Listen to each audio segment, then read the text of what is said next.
Muy buenas tardes, queridas amigas y amigos de Conversando en Positivo. Aquí estamos nuevamente en otra edición en MCA Televisión, MCA Radio, Mente, Cuerpo y Alma. Muy felices por estar en esta nueva plataforma y muy felices de tener tanta motivación de ustedes, consultas, felicitaciones, apoyo. Así que muchas gracias a todos y bueno, continuamos con nuevos invitados. Hoy día un gran invitado internacional. Bueno, y hoy cuando le preguntan quién es Sergi Torres, suele responder, aún no lo sé. Sigo investigando qué es ser Sergi Torres y qué es ser un ser humano. Desde muy pequeño, a los 3 años, se hizo preguntas que iban dirigidas a recordar quién era antes de ser Sergi. Tenía la sensación de que podía parar el tiempo y sentía que estaba llamando a transmitir ese conocimiento. Sergi Torres, nuestro invitado de hoy, es catalán, nació en Barcelona, es fisioterapeuta de formación y con estudios psicopedagogía durante 10 años ejerció como tal, pero lo dejó para ofrecer talleres y charlas, los que llama encuentros. Consciente de que las palabras no sirven para expresar la verdad, pero sí para invitar a las personas a que la encuentren en sí mismos y por sí mismos.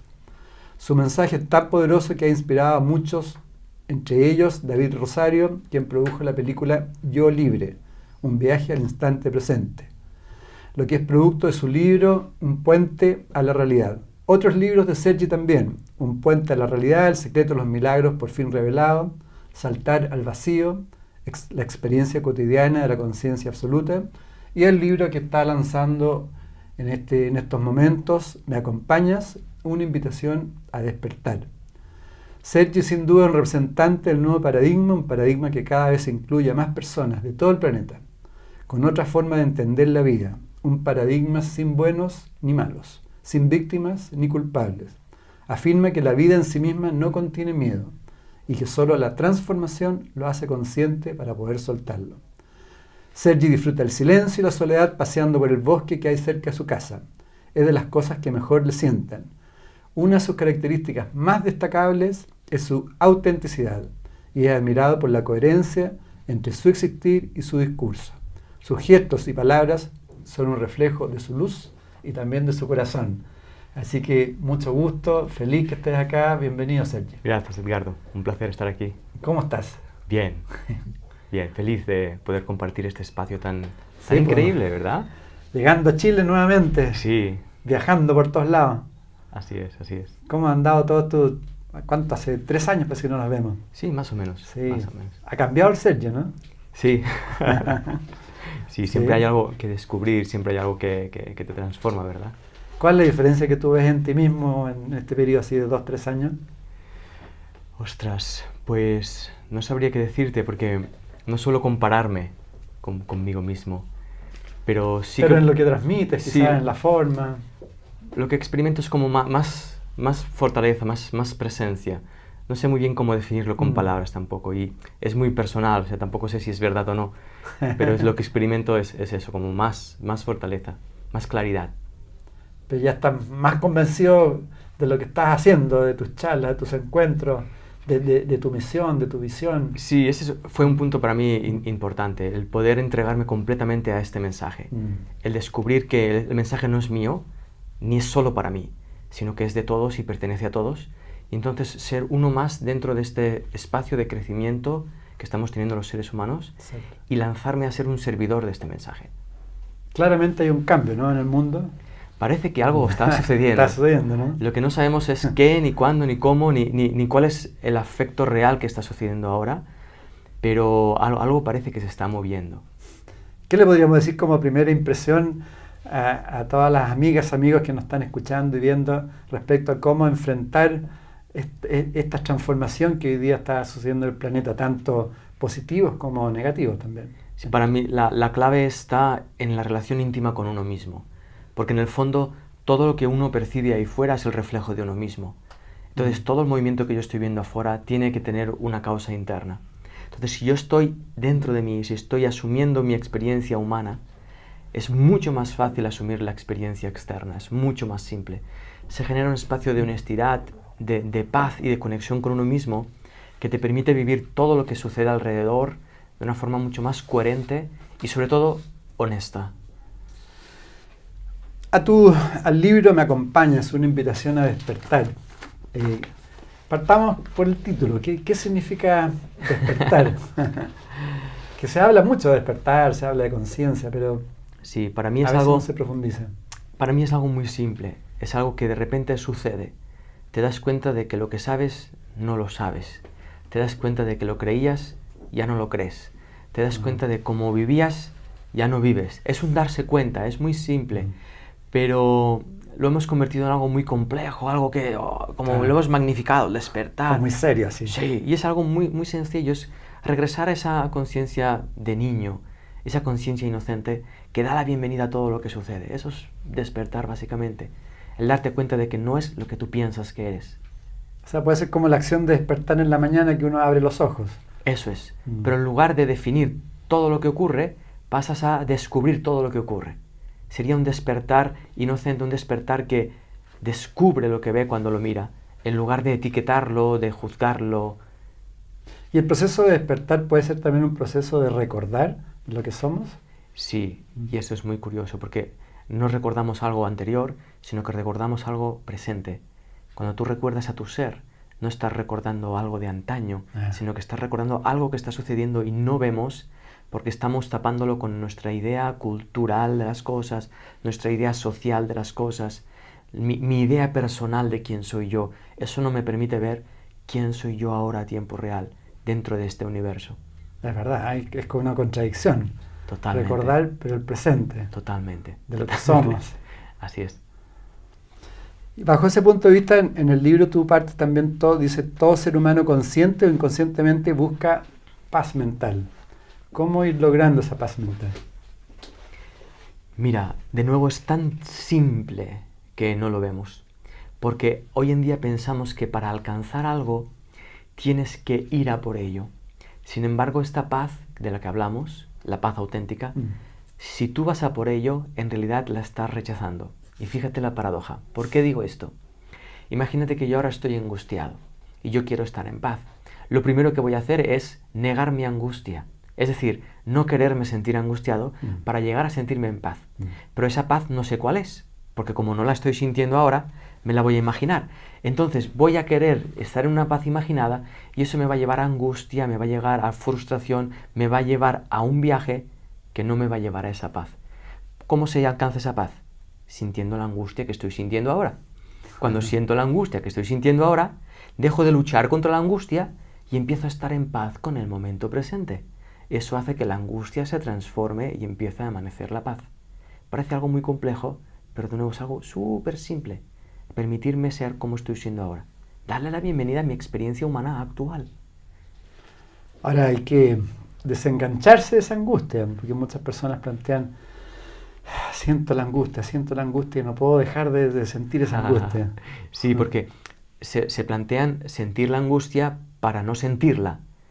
Es decir, cuando la sienta, me estaré en paz. Este chico ha dicho que si siento la angustia, estaré en paz. Entonces, si tú sientes la angustia para estar en paz, estás en la misma, porque no estás sintiendo la angustia. Estás queriendo no sentirla. Y estás generando un rechazo interno. Una resistencia. Bla, bla. Eso es. Cuando tú te abres a sentir lo que sientes honestamente, no dura mucho. No dura mucho tiempo, porque la honestidad tiene la capacidad de mostrarte desde dónde te sientes angustiado. Y cuando ves desde dónde te sientes angustiado, ves que no tiene sentido sentirte angustiado. Y se empieza a transformar. Como el dolor también, cuando uno empieza a tomar conciencia del dolor, el dolor se puede ir yendo, ¿no? Pudiera marcharse. Pudiera marcharse, claro. Si su función es que yo vea el origen del dolor, una vez lo he visto, pudiera marcharse. Pero a lo mejor el dolor tiene muchas cosas más que enseñarme. Entonces estaría ahí para que yo lo aprendiese. Pero cuando tú empiezas a abrirte a sentir el dolor, ya no eres víctima del dolor. Exactamente. Te conviertes en alumno, empiezas a escuchar qué te están diciendo el dolor para tú poder crecer, para tú poder ponerte en pie en tu experiencia humana. Y ahí el dolor ya no es lo que era antes, ya no es algo por lo que sufrir. Y Sergi, respecto a la paz, entonces también como lección que ya puedes ir transmitiendo a los auditores, las personas que lo están viendo, es que para querer una paz mundial, primero uno tiene que estar conectado con la paz interna, ¿no? Es como bien básico, pero... Sin duda, es elemental y paradójico. Porque aún pensamos que para yo estar en paz, el mundo tiene que estar en paz. Claro. Entonces yo intento pacificar el mundo estando angustiado porque el mundo no está en paz. Y ahí entramos en una especie de circuito que no se resuelve hasta que yo no le ofrezco al menos un ciudadano en paz a este mundo. ¿Y qué ciudadano le voy a ofrecer si no soy yo mismo? Y eso se relaciona también porque de alguna otra forma vibramos, ¿no? O sea, si estamos en paz, vibramos esa paz y vamos conectando esa frecuencia a otros. Así es, somos frecuencia al final. Todo vibra. Es muy posible que hoy en día, aún científicamente, no tengamos las herramientas para captar, para medir ciertas frecuencias todavía. Pero los pensamientos vibran, tienen una calidad. Las emociones tienen una calidad, son energía. Entonces, cuando empezamos a descubrir este ámbito, empezamos a ser maestros de nuestras emociones y de nuestros pensamientos en lugar de ser esclavos de ellos. Y en lugar de reaccionar, empezamos a accionar, a crear. Y nos convertimos en creadores de paz, en espacios donde la paz emerge, porque ya no estamos en conflicto con nosotros mismos. Y eso, en el cuerpo físico, ¿cómo podemos ir dimensionando esa vibración? Y hay una pregunta que me hago a menudo, y es ¿cómo sería una experiencia física de un ser humano que estuviese completamente coherente con sus emociones, con sus pensamientos, completamente agradecido de su experiencia? ¿Cómo sería eso? ¿Cómo se trasladaría al nivel celular? Y viste ese porque ya el cuerpo dice, sí, es eso, es eso. El cuerpo empieza a inhalar, y inhala desde un lugar nutritivo, y eso para mí es una fiesta, como el cuerpo físico se une a lo más sutil, el pensamiento, la energía, la emoción, y todo va a una. No hay disociación. No hay disociación. Hay que sentir la vibración. Así es. Y al fondo, eso es vida. Cuando te permites cruzar por eso, ya no intentas usar tu cuerpo para sobrevivir, sino que lo expones a la vida. Y el cuerpo te devuelve esa experiencia inmediatamente. Empiezas a sentir esa paz de, estoy vivo. Entonces, a sentir las vibraciones, a sentir lo que uno está vibrando. Uno siente cuando está vibrando medio denso, ¿no? Así es. Y también cuando uno empieza a vibrar desde esa sutileza, te conviertes en mucho más transparente y empiezas a sentir las frecuencias de todo lo que te rodea. Y al principio puede ser caótico, porque puedes que experimentes la diferencia entre tu frecuencia y la frecuencia de lo que se mueve alrededor. Pero a medida que vas instaurándote en ese centro, expresabas antes que expresaba Emilio Carillo, el ojo del huracán. Claro. Cuando tú te pones en ese ojo del huracán y empiezas a extender paz a ese huracán, el huracán empieza a comprenderlo y el huracán empieza a calmarse por sí solo. O sea, no hay que irse contra el mundo. Lo podemos hacer, pero no tiene sentido. Uno termina muriendo en ello. Exactamente. En tu libro después hablas del espacio y tiempo, la gran paradoja en movimiento. ¿Qué significa? Porque también se habla del no tiempo, se habla de las multidimensiones, se habla de que estamos en distintos espacios. ¿Cómo se puede explicar eso en términos simples? Mira, el término más simple que yo conozco es no tengo ni idea. ¿Por qué? ¿Por qué digo esto?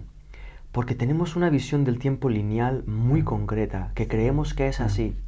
Y además, no solo que es así, sino que nos marca, nos está pautando cómo es el ritmo de nuestra vida. Entonces, cuando tú miras e investigas en tu propia experiencia, te das cuenta de que no es así, te das cuenta de que no tienes ni idea, y ahí empiezas a descubrir nuevas formas de tiempo, como el tiempo esférico, donde todo está contenido en este instante, y empiezas a descubrir las distintas dimensionalidades y expresiones que tiene el tiempo cuando dejas de mirarlo desde la perspectiva humana actual, y empiezas a ver, y a ver, y a ver, y a más ves, más te das cuenta de que no tienes ni idea, y eso para mí es fascinante. Sí, de hecho pensamos en el pasado, en el presente. Eso es otra cosa que es muy curiosa. ¿Cómo es posible que estemos en este instante viviéndolo desde mis pensamientos aprendidos en el pasado? Lo cual implica que no puedo estar presente, porque estoy viéndote desde lo que yo entiendo que es una entrevista basado en mis entrevistas anteriores.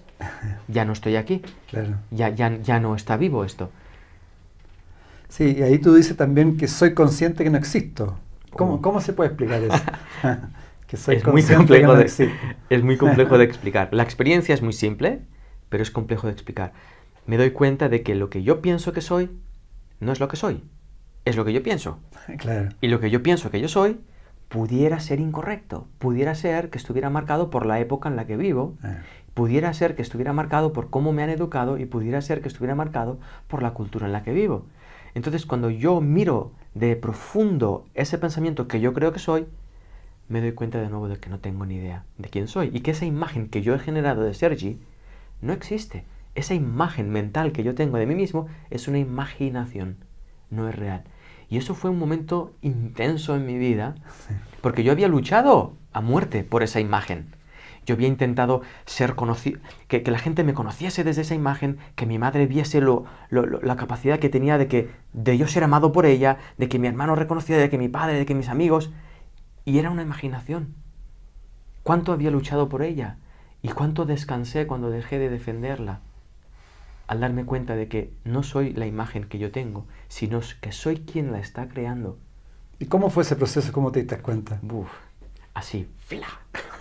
Te la mostraron. Apareció de nuevo. Entré en un proceso muy intenso, le podemos definir como la noche oscura del alma, que no duró una noche, sino que duró unos cuantos años. Fueron muy intensos, donde todo se caía, todos mis relaciones, mi ámbito universitario, mi ámbito emocional, todo, no podía sostenerlo. Vi que yo no tenía la capacidad de vivirme a mí mismo si no descubría la confianza de permitirme ser vivido por la vida. No sé si tiene sentido lo que he explicado, pero sí.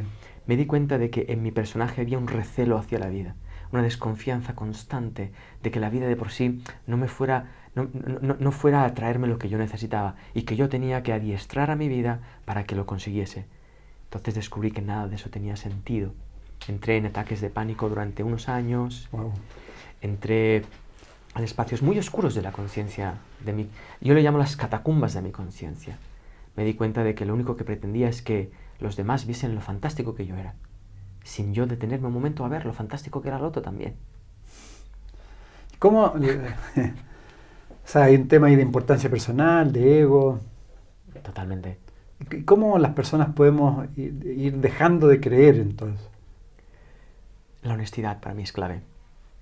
Uno tiene que detenerse y empezar a ver cuántos pensamientos de los que yo pienso realmente están al servicio de mí mismo. Y ahí empezar a ver la importancia personal que yo me estoy dando y que en el conjunto del universo no se da. La importancia personal que el universo te ofrece a ti es exactamente la misma que le ofrece a ella, a él, a quien nos está viendo y a mí. Por lo tanto, la importancia personal que se te da, aparte de ser total, es compartida. Pero ahí nuestro ego se queja, porque nuestro ego quiere un poquito de especialismo, un poquito de... Está muy bien, pero un poquito más a mí, un poquito más Sergi a mí. Y ahí es donde empezamos a sufrirlo, porque cuando empezamos a funcionar de esa manera, nos aislamos del resto. Empezamos a ser solo nosotros. Nos separamos. Así es. Y empezamos a creernos que tú y yo estamos separados. Y empezamos a creernos nuestras diferencias. No solo las percibimos ahora, sino que además de percibirlas, nos las creemos. Y ahí generamos un mundo falso, de separación. O sea, deberían haber alfileres en todos lados para pincharnos la imagen ahí. Ya ocurre eso. Sí. Ya nos estamos pinchando con todo, en el trabajo, con las relaciones con nuestras parejas, todo nos pincha de algún modo, si lo vemos. Sí, es verdad. Lo que pasa es que hemos convertido nuestra personalidad en una protección a esos pinchos, para que nos pinche lo mínimo posible. Sí, hay mucha protección, ¿no? La personalidad es una protección. Ahora, entonces el trabajo, ¿cómo parte? ¿Con la autoobservación? Observándonos permanentemente, ver nuestras reacciones con los otros. Para mí es muy importante mantenerlo muy simple, y no intentar hacer un nuevo esfuerzo de esto. Si tú miras tu vida como es ahora, ya verás que ya se te están mostrando cosas. Lo que pasa es que no las queremos ver. Ya estoy viendo cómo me siento con mi pareja, ya estoy viendo cómo me siento en mi trabajo, ya lo estoy viendo cómo me siento en esta sociedad, ya lo veo. Entonces la pregunta es, ¿cuánto tiempo voy a tardar en asumirlo? Esa es la clave. Cuando empiezo a asumir lo que estoy viendo, empieza a transformarse todo. ¿Por qué? Porque empiezo a ver más. Y a más veo, más descubro. Y a más descubro, menos reactivo soy, más creativo soy. No me acuerdo quién lo dijo, lo leí en algún lado, pero que finalmente el trabajo nuestro está, lo que tú estás diciendo, que está todo a la vista. O sea, nosotros, nuestras relaciones, nuestras situaciones, es todo producto de nuestra propia vivencia. Así es. Es cosa de mirarnos, de mirar Simplemente. con qué nos estamos relacionando. Así es. Tú hablas que la conciencia que todo lo ama, este mundo no existe para que tú lo cambies, sino para que aprendas a amarlo. Sí, ese es otro descubrimiento. Yo siempre me he considerado como muy activista, una persona muy justa, que quería justicia social, justicia mundial. Y me di cuenta de que cada vez que yo sentía esto, sentía rabia y sentía odio. Y claro, me di cuenta, o sea, ¿cómo quiero que el mundo cambie si en lugar de aportar amor estoy aportando odio? Estoy aportando mi cuota de odio. Estoy diciendo, señores, sí, esto, pum, ahí va mi cuota. Entonces me di cuenta de que no sabía amar un mundo que estaba pidiendo a gritos amor y me convertí en alumno de este mundo. Este mundo es un maestro impecable para enseñarme a amar donde yo creo aún que no sé amar. Y de ahí que tú tienes esa forma muy rica de conexión con el corazón que lo transmite. Fue como que hiciste un clic ahí. Pudiera ser. Pudiera Porque ser. te sale natural esa conexión con el corazón y cómo lo transmite. Pudiera ser. Porque me he dado cuenta de cada vez que yo he intentado manejar mi propio aprendizaje, no he aprendido nada. Lo máximo que he llegado es a creer que había aprendido algo, pero eso se venía abajo al instante siguiente. Entonces, más que yo querer aprender te pones al servicio de lo que te está enseñando en tu vida. Y ahí sí que es posible que, por ejemplo, cuando un niño sube a la bicicleta para aprender por primera vez, ese aprendizaje es natural. Nosotros, los adultos, intentamos enseñarle, pero es natural. Surge un equilibrio. Y ocurre en todo. Si yo quiero aprender a vivir en paz mis relaciones, tengo que exponerme al conflicto en mis relaciones. Tengo que montarme en el conflicto para poder descubrir el equilibrio interno que surge cuando me expongo a ello. Ese equilibrio es la paz. Entonces yo seré quien aportará paz a las relaciones, en lugar de exigirle a las relaciones que me aporten paz a mí. Y eso me imagino que te ha hecho sentirte mucho más feliz, más armónico, ¿no? Contigo mismo. Claro, imagínate dejar de luchar contra el mundo. Sí. Es como suficiente transformación. No hay enemigos ahí. Claro, porque todo el mundo pasa a mostrarte algo interno. Todo el mundo pasa a apoyar tu propio crecimiento. Todo el mundo pasa a apoyar tu transformación. Habrá cosas muy incómodas o muy desagradables. No te digo que todo sea de color de rosa. Pero ya dejas de luchar contra eso. Dejas de ser una oposición a tu propia vida. Y eso implica un descanso y implica un espacio de descubrir cómo te puedes nutrir desde tu propia vida. ¿Y qué pasa ahí con el sufrimiento? La gente sufre, se corta las venas por sufrimiento. Sí, y el sufrimiento viene desde afuera también, ¿no? Es una manera de no querer asumir nuestra propia experiencia de vida. Para yo sufrir contigo, tengo que interpretar una situación que tú hagas y al interpretarla darme cuenta de que en realidad no la estoy comprendiendo. Cuando tú haces algo que yo no comprendo, ya paso a sufrir. Porque estoy intentando que tú actúes de una manera que a mí me aporte estabilidad. Si no comprendo tu mirada, empiezo a sufrir. Pero en lugar de hacer eso, lo que puedo hacer es mirar cómo me miras para ver qué estoy experimentando yo cuando me miras. Y el sufrimiento pasa a ser un amigo. Porque el sufrimiento me está diciendo, Sergi, ¿estás sufriendo? ¿Te has dado cuenta? Ah, sí, es verdad. Sufro cuando me mira Edgardo de esta manera. Ok, voy a mirar a Edgardo a ver cuál está el origen del sufrimiento y ahí descubro que el origen está en una interpretación mía. No sé si me he explicado. Sí. Sufrimos porque vivimos lo que vivimos como nosotros lo estamos viviendo. Pero hay otras opciones ahí que no vemos. O sea, hay un problema de percepción, ¿no? Eso es. Al final, para mí, todo termina ahí. En la percepción. La bola cae en ese punto. ¿Y qué pasa con tantas parejas que sufren de amor? Pues eso es una gran oportunidad para descubrir que eso que están experimentando no es amor. Es la necesidad de que el otro te ame. Eso no es amor. Eso es miedo a descubrir tu capacidad de amar. Por eso yo pongo la responsabilidad de sentirme amado a la otra persona. Y cuando hago eso, estoy poniendo las causas del sufrimiento en la otra persona también. Eso tiene que ver con el apego, ¿no? Tiene que ver con el apego y tiene que ver con el rechazo. Son las dos caras de la misma moneda. Cuando yo pongo la responsabilidad de ser amado en otro, o me apegaré porque me encanta lo que siento, o lo rechazaré porque no cumple mis expectativas. Pero es el efecto de yo poner la responsabilidad de ser amado en la otra persona. Cosa que es muy extraño, porque si yo quiero sentirme amado, ¿por qué pongo la responsabilidad en el otro? Si el otro seguramente tampoco sabe amar. Interesante esto. Sí. También planteas que, bueno, todo el mundo quiere cambiar el mundo. Muchas personas tienen una idea de lo que es correcto, pero muy pocos se cuestionan si es correcto. O sea, tenemos un problema grave de percepción y de interpretación. Vivimos de interpretación, ¿no? Así es. Fíjate, la sociedad actual comprende la vida de una manera en base a su sociedad actual y en base a su cultura actual. No somos capaces de ver la vida sin ese filtro. Yo me pregunto muchas veces, ¿cómo sería este mundo si los 7.000 millones de seres humanos mirásemos la vida desde la perspectiva de este instante, sin nuestros filtros culturales? No existiría el terrorismo, por ejemplo. Claro.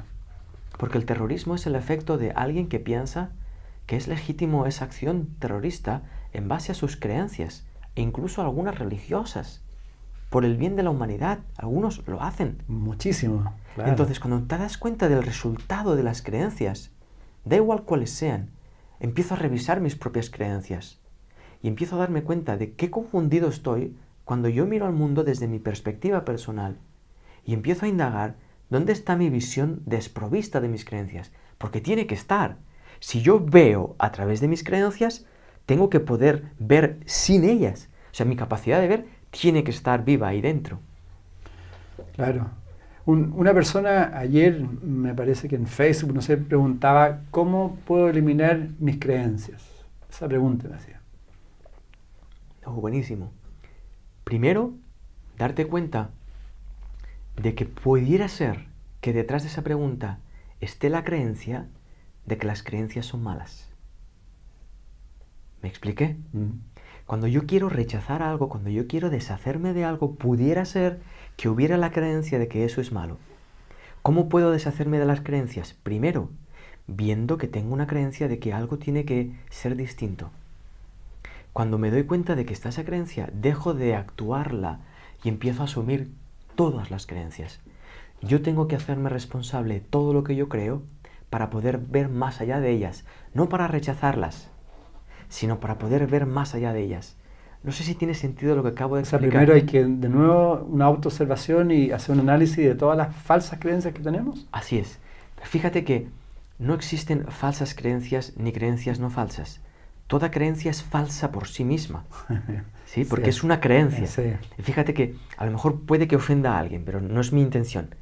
Hoy en día, al Dios al que rezamos no existe, porque está basado en las creencias que nosotros, como seres humanos, tenemos de Dios. Claro. Pero a mí me gustaría saber cómo Dios se ve a sí mismo, porque ahí no hay creencia humana en medio.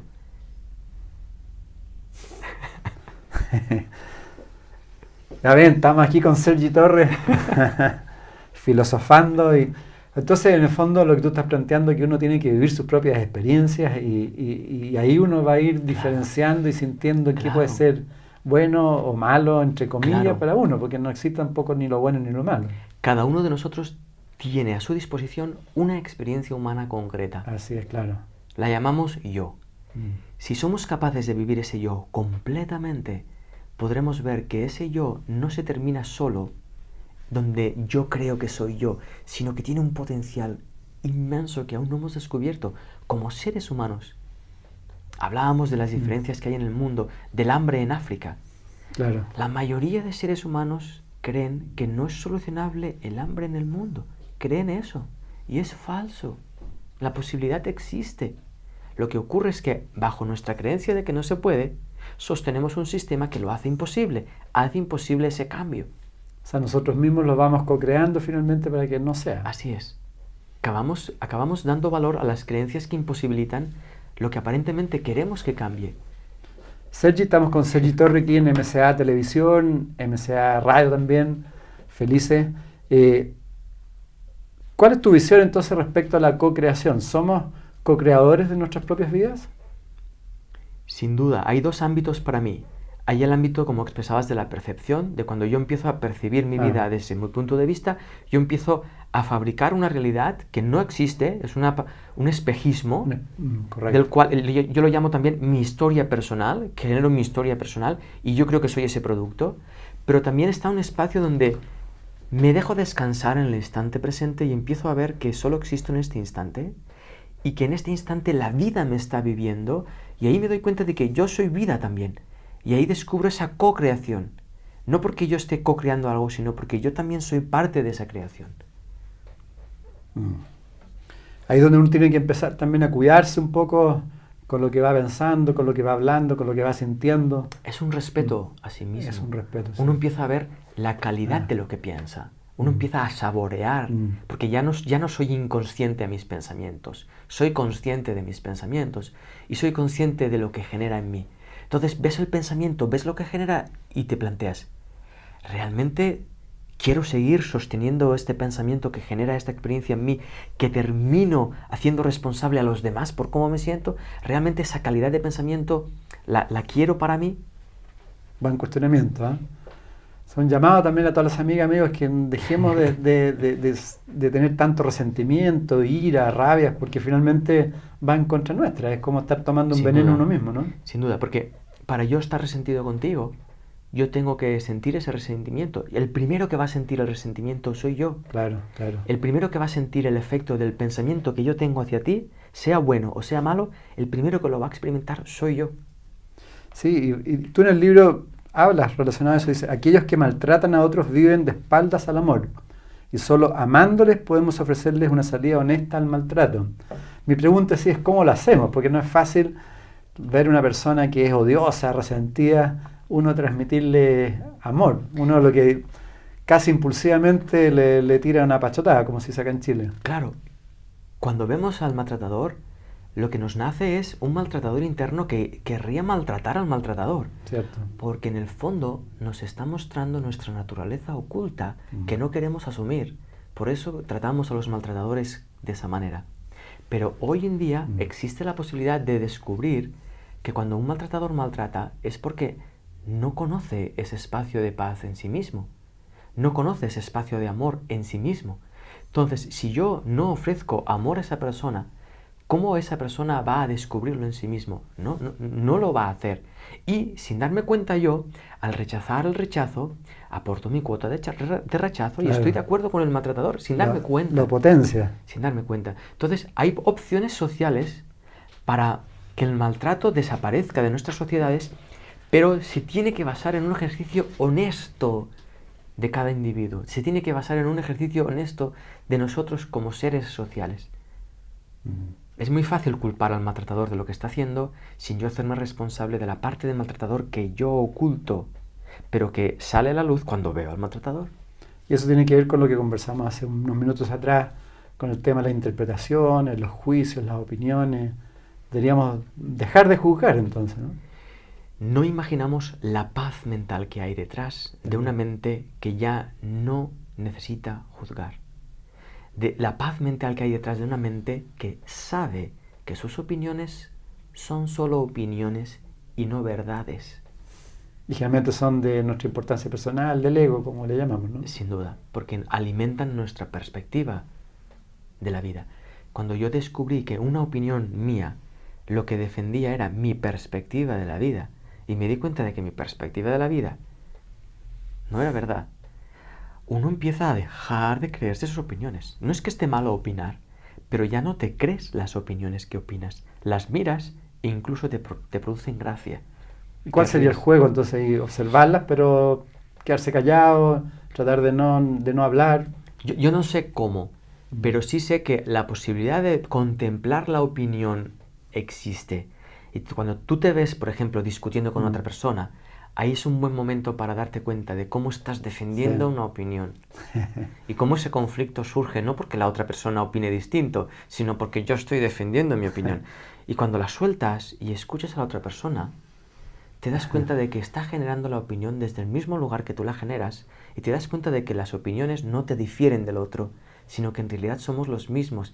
Y ahí hay un relax, hay un, ok, bienvenida sea tu opinión, porque sé que es mentira tu opinión, porque sé que es mentira la mía. Ahora, es todo un trabajo ahí, la descalificación mental que uno tiene, tú estás hablando y ya te estoy descalificando, quizás. Claro. Trabajar ese loro que yo le digo, ¿no? Sí, pero es simple cuando te cansas de eso. Sí. Cuando te cansas, yo me cansé de defender mis ideas. Me cansé de sostener mi punto de vista, de tener que enseñarles a mis parejas cómo se tenía que comportar para que yo estuviera feliz, de enseñarle a mi hijo cómo tenía que comportarse para que... Me cansé de eso, Edgardo. Era muy agotador. ¿Y cómo es tu relación con tu hijo hoy? Es un misterio porque no la puedo definir, porque surge del presente. Nace del presente. Y es muy, muy, muy intensa. Porque me muestra de nuevo todo el tiempo que yo no sé ser padre cuando yo pretendo ser un padre concreto.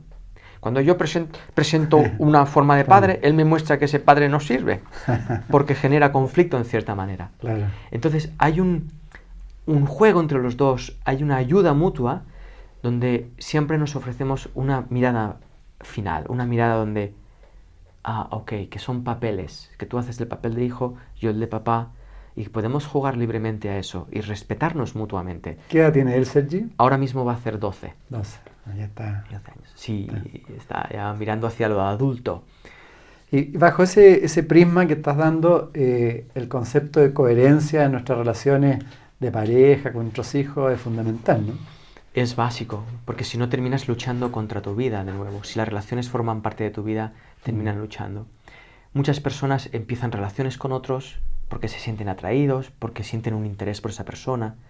Hay un cierto amor ahí también, aunque sea muy oculto, pero si no nos abrimos a experimentar esa relación como un mecanismo de aprendizaje, terminaremos exigiéndole al otro algo que nosotros no estamos aportando. Y pasará a ser un negocio la relación, una negociación energética, mental, emocional, y ahí nos perdemos mucho del tesoro que es encontrarte con un ser humano, mirarle a los ojos y descubrirte a ti mismo a través de esa mirada. O sea, las comunicaciones son importantes ahí también, el saber comunicar de forma correcta, ¿no? Desde un lugar honesto, desde un lugar sin pretensión, donde yo pueda mirar y expresar con transparencia. Sin cargas. Sin cargas, sin miedo a perderte cuando te diga lo que te voy a decir. Porque el miedo que tengo a decirte lo que te voy a decir por miedo a perderte hace que lo vaya ocultando y hace que vaya confirmando que sí tengo miedo a perderte. Y ahí nacen los celos, ahí nace la desconfianza. No es necesario. ¿Y cuál es tu visión del concepto de ser coherente? Es algo que tiene que ver con una honestidad con uno mismo sin pretensión. No se trata de voy a ser coherente, sino de a ver dónde están mis incoherencias. Mi incoherencia está aquí. Cuando tú eres honesto con tu incoherencia, ya eres coherente. Porque estás no escondiéndolo. Cuando tú te descubres arrogante y ves que estás siendo arrogante, estás siendo honesto, ya entras en coherencia. Y la arrogancia pierde peso y gana peso la honestidad. Esa es la coherencia. Porque entonces aportas a una persona honesta y no a una persona arrogante, sin luchar en contra de la arrogancia. Esa es la coherencia. Buenísimo, sí, sí. Tú también hablas que siempre buscamos el porqué de las cosas. Eso tiene que ver con la mente racional, la mente concreta que tenemos, ¿no? Que es el cambio que se está produciendo hoy día a una mente más creativa, más abstracta. Y es también una falta de honestidad para con nosotros, porque cuando yo necesito el porqué, es porque no estoy asumiendo mi ignorancia previa. Ahí ego también, entonces ahí. Totalmente. La pregunta, el por qué me has dicho esto, por qué me has hecho esto, por qué no hiciste aquello, por qué le has contado aquello a esa persona. Detrás hay un miedo. Y ese miedo hay una ignorancia. Entonces, si yo primero asumo mi ignorancia, me daré cuenta de que ya no necesito que tú me expliques cómo ha sido, porque descubriré que hay paz detrás de mi miedo. Entonces te podré mirar a los ojos y podré comprender por qué has hecho eso.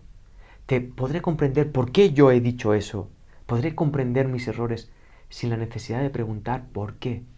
Y respecto a las grandes preguntas también, respecto al universo, todo, más que preguntarse el por qué, también en el fondo comprender que todo tiene su sentido, su razón, ¿no?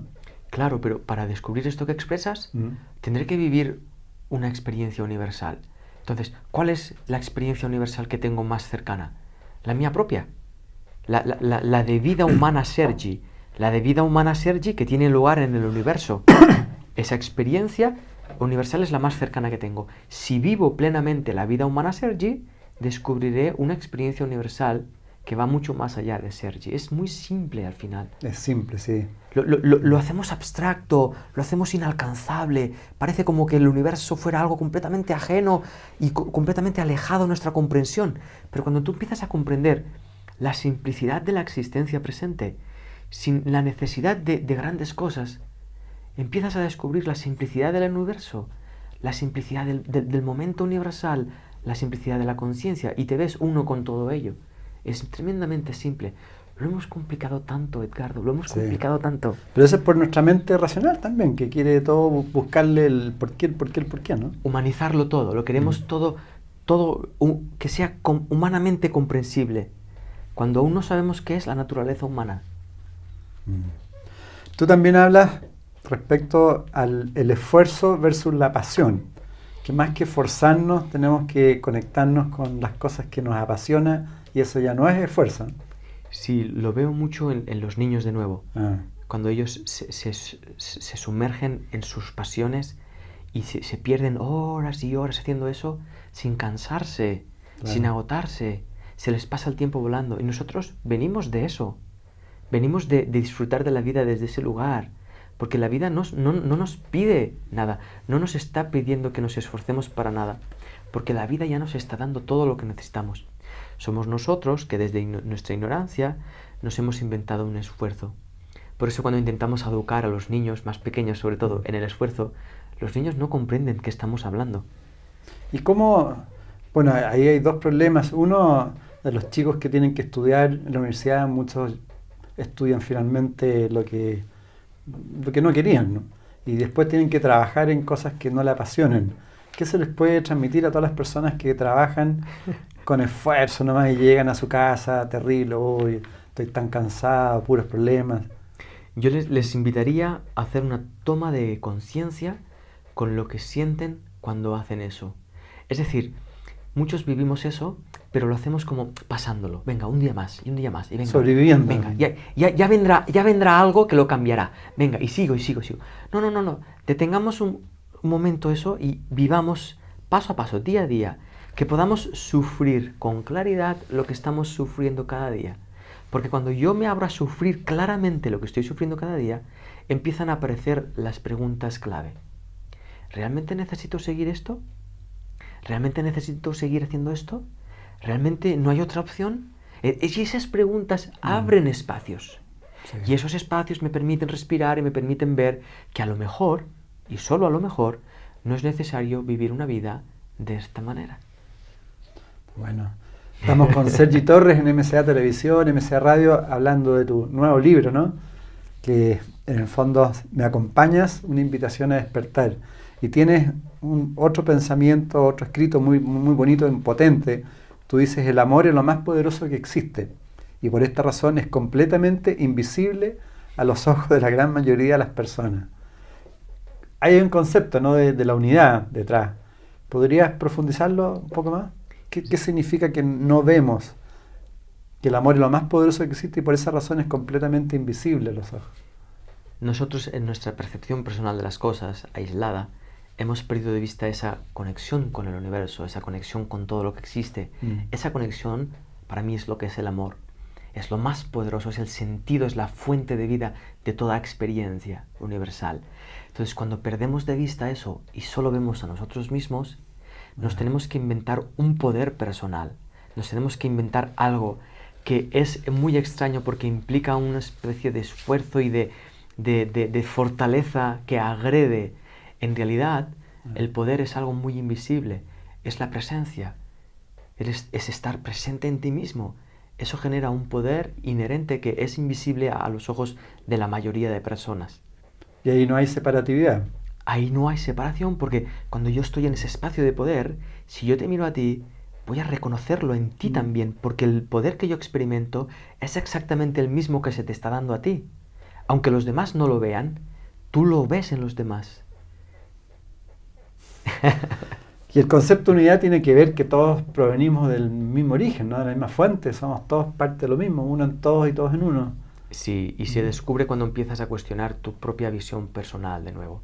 Cuando yo me doy cuenta de que todo lo que pienso lo pienso dentro de una conciencia humana, me doy cuenta de lo que tú estás pensando también lo estás pensando en una conciencia humana. Y lo que está pensando la otra persona también lo está pensando en la misma conciencia humana. Por lo tanto, estamos compartiendo unos pensamientos dentro de la misma conciencia sin darnos cuenta, porque es como que nos ponemos una cortina enfrente donde yo solo puedo ver lo que yo pienso, pero en realidad lo que tú piensas me está impactando exactamente igual. Después, otro tema que es muy interesante es el tema de los deseos, ¿no? Que también plantea que de una u otra forma no deberíamos tener deseos, deberíamos vivir el momento presente sin expectativas y que la vida te va entregando.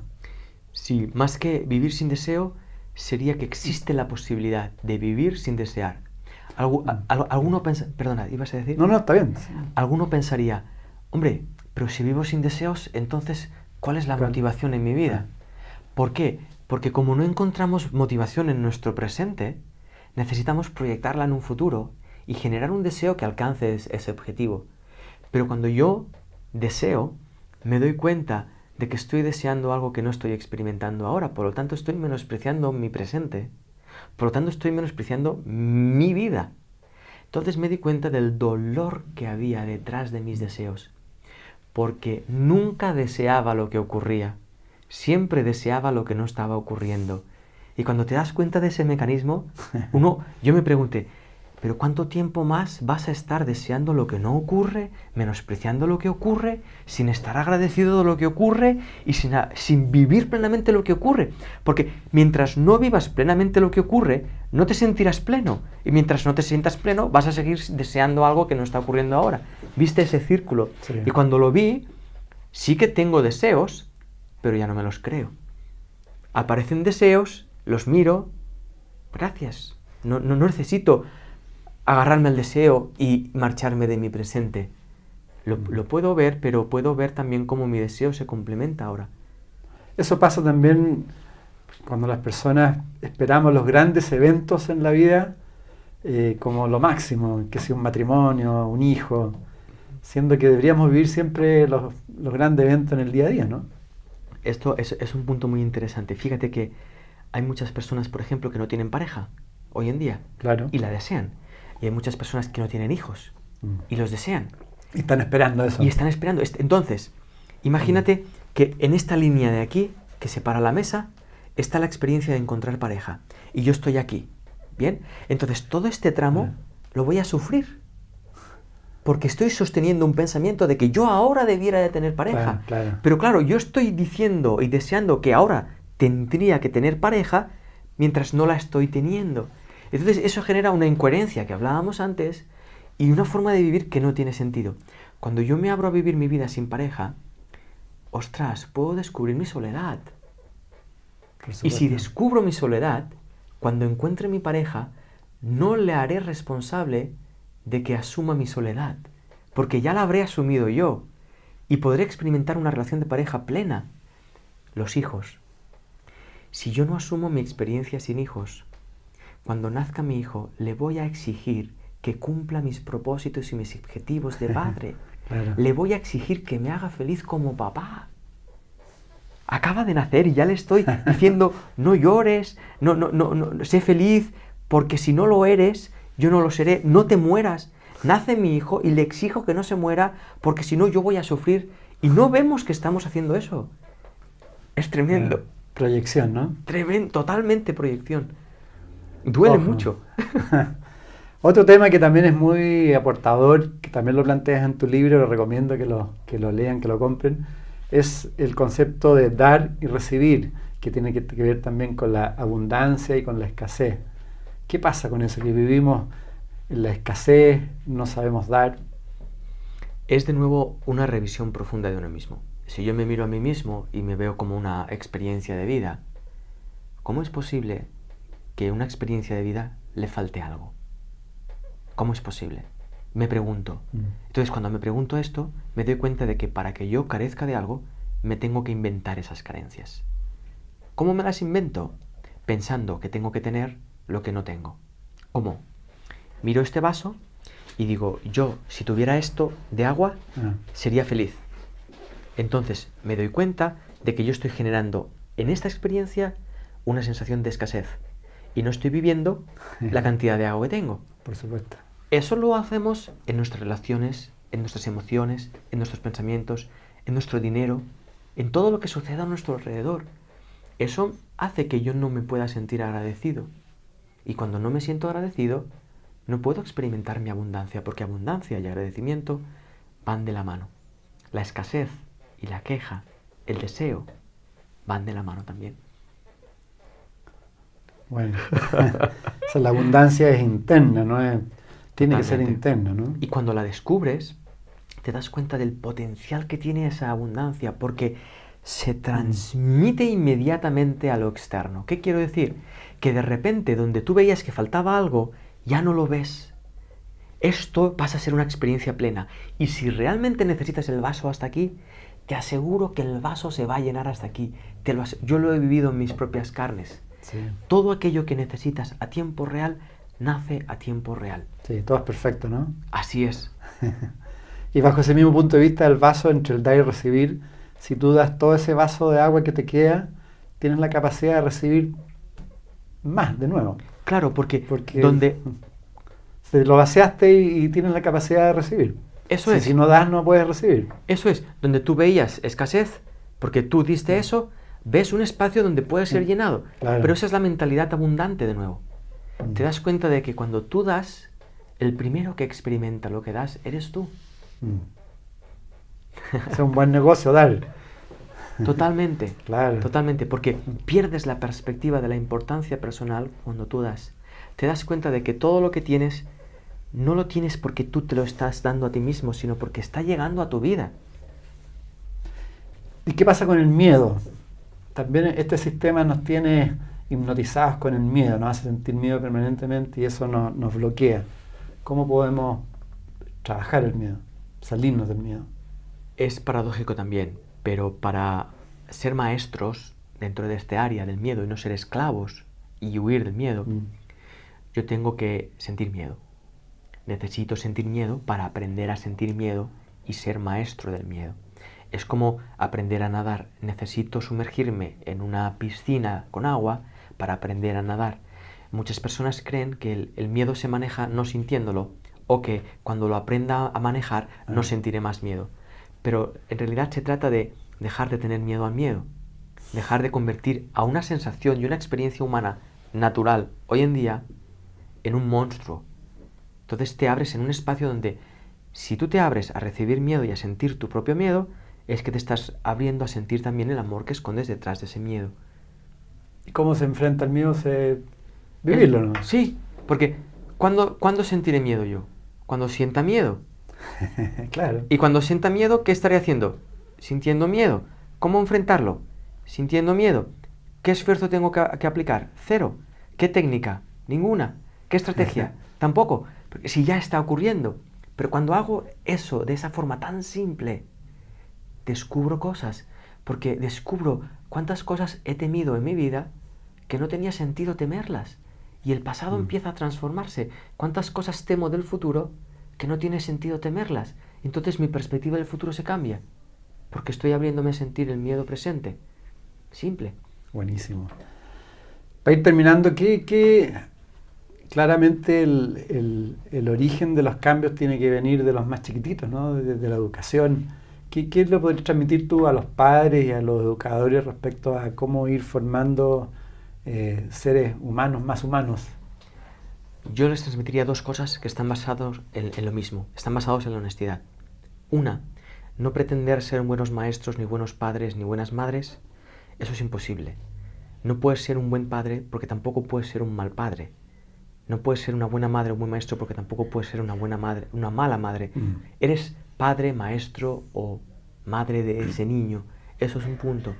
Y punto dos, atrévete a ser lo que estás siendo ahora, porque entonces aprenderás de esos niños. Aprenderás el dolor que hay detrás de intentar que esos niños sean distintos a como nosotros creemos que tienen que ser, y descubrirás que detrás de ello hay una presencia que ellos son, y al empezar a comunicarte desde esa presencia, nace la educación desde otro lugar completamente distinto. Si yo no te escucho, si yo no puedo escucharte a ti, no puedo enseñarte nada. Si yo no aprendo de ti, no puedo enseñarte nada, porque el acto educativo es un acto presente, no un acto prefabricado de lo que yo pienso que tú tienes que saber. Y presencia viene del ser. O sea, presencia viene del ser, viene de permitirme equivocarme, viene de permitirme sentir lo que siento, de mirar a los ojos a quien sea que tengo enfrente, en este caso hablamos de los niños, y que los niños vean que estoy sintiendo lo que estoy sintiendo, sin miedo, que me siento frustrado, que me siento agradecido, que me siento feliz, que me siento triste, que puedan ver que no hay problema en ser un ser humano. Y por último, ¿qué le podrías decir a tanta gente que hoy día está depresiva, se siente incomprendida, se siente sola, se siente mal? ¿Qué se le puede transmitir? Primero, que descubran su rechazo a la vida. Que detrás de esa depresión, detrás de ese sinsentido, hay un no quiero vivir esto, hay un no quise vivir aquello, hay un no quiero que suceda aquello. Entonces, cuando empiezas a descubrir ese hábito mental y empiezas a ser honesto con él, eso empieza a transformarse y empiezas a ver que en medio de tu depresión también hay cosas hermosas que no puedes ver porque crees que estás deprimido. No sé si me expliqué. Sí. Empieza a verse luz donde antes no había, porque mientras estés vivo, esa vida es pura luz. Y eso tiene que ver también con el desapegarse de toda la historia personal, del pasado, la historia familiar y todo eso. Así es, pero eso es algo que uno no tiene que hacer por sí mismo, sino que ocurre de forma natural. A medida que se va respetando a uno mismo, todas esas hojas secas de aprendizajes antiguos se van marchando cada vez que sopla el viento. Que tiene que ver con la comprensión, ¿no? También de lo que somos. Tiene que ver con la comprensión de lo que somos. Pero yo no puedo comprender lo que soy si no lo vivo. Si yo no vivo plenamente mi depresión, no podré comprender al ser que he escondido detrás de la depresión. Porque detrás de la depresión he escondido un ser que ha sido dolido y que tiene miedo de sufrir nuevamente. Sergi Torres, Edgardo. Si quiere puedes darle un mensaje a todas nuestras amigas, amigos que nos están viendo y escuchando, que van a estar felices de escucharte. Es muy simple que investiguemos nuestra experiencia de vida, que está ahí para ser vivida, que muchas veces no comprenderemos muchas cosas, que muchas veces nos dolerán muchas cosas, pero no estamos aquí para huir de ellas, estamos aquí para asumir la experiencia de vida que estamos representando como seres humanos. Y en ese sentido, se nos da todo para poder experimentarlo, absolutamente todo. Es verdad. Así que no cuesta, hay que ser feliz nomás, ¿no? Si a eso venimos a esta vida. Honesto. Si eres honesto, terminarás siendo feliz, aunque lo que sientas ahora no sea feliz. Por supuesto.